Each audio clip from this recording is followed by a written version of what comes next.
In October of 2022, sanctuary client Narkis Golan suddenly died in the middle of her Hague Convention International Child Abduction case. Narkis had been fighting for years to keep her son safe in the U.S. She took her case all the way to the U.S. Supreme Court.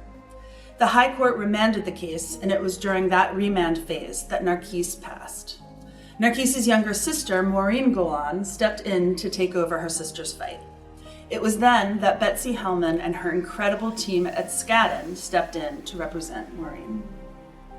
During what I can confidently now say was the worst time of my life, I was blessed with an angel in human form, Betsy.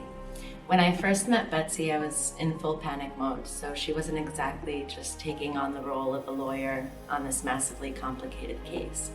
As if that wasn't enough, she took on the role of a therapist, a friend, and someone I could confide in and turn to for advice with my nephew Bradley. When Betsy agreed to take our case on, I was surprised. She was going up against a beast that many tried to get through and failed, and she understood this. Over months, I watched her repeatedly take unwarranted hits from the judge in a continuous effort to break her. Instead of getting smaller, Betsy stood tall and stood her ground time and time again. She was committed to securing Bradley's safety. Betsy remained strategic throughout. For a very long time, I thought there would be no way out of this hell, that not one single person would be able to get through to this judge. But I was wrong. I wasn't prepared for the resilience Betsy carried within her. I'll never forget the day she called me with the news that we had won our Hague case.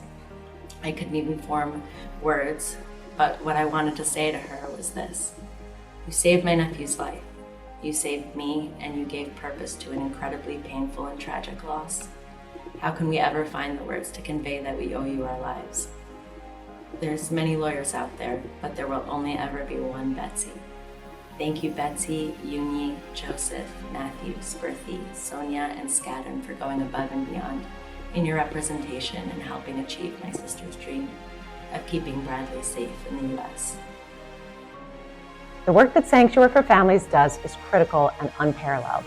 Nicole, Leslie, Rahama, and Lisa bring their vast experience to bear as part of the case team. And importantly, they inspire a network of law firms to do the same. Our Skadden team works seamlessly with other Sanctuary law firm partners, including Cahill Gordon and Italian lawyers Cinzia Roberta and Anna Paula Badgioli. The best part of this experience for our team is knowing the difference that the case has made in the lives of our client and her young nephew. Once we succeeded in defeating the father's petition to return the child to Italy, and the father agreed to settle the issues of custody, our client shared with us how much lighter and calmer the child is. We could virtually see the heavy weight of fear and uncertainty lifted off their shoulders. This case has impacted our team profoundly. We came on board when the case was in the Second Circuit. The district court judge held a hearing even before the case was back in her court.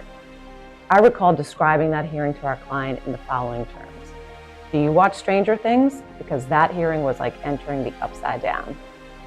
That feeling of total disorientation for our team, as lawyers well-versed in the legal system, is an unsettling illustration of how our pro bono clients must feel, and a reminder of why it is critical that we try to help them navigate through the legal system. And, of course, of the importance of organizations like Sanctuary for Families.